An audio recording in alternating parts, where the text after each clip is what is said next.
ikirikpe kekwe mo ajarabu wele tie na mpupeto omuteri ni kara habeka omanya katuzolini.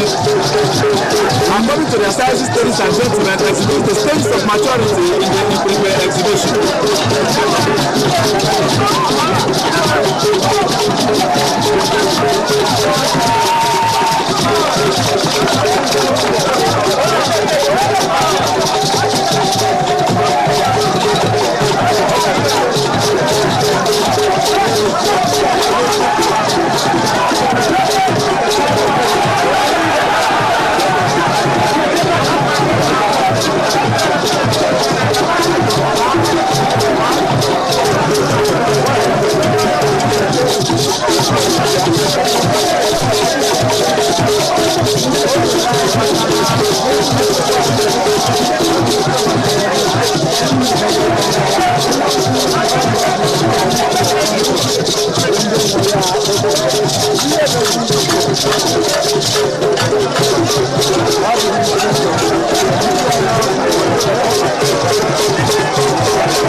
Is of three categories.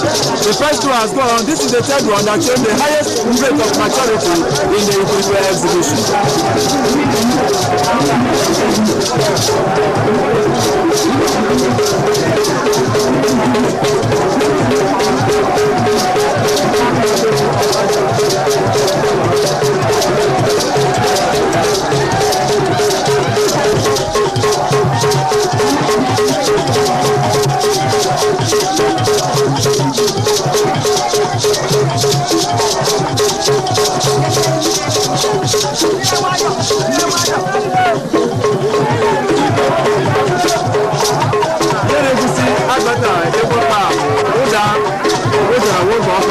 The rhythmic sound of what they are wearing on their legs denotes who gets it and who did not get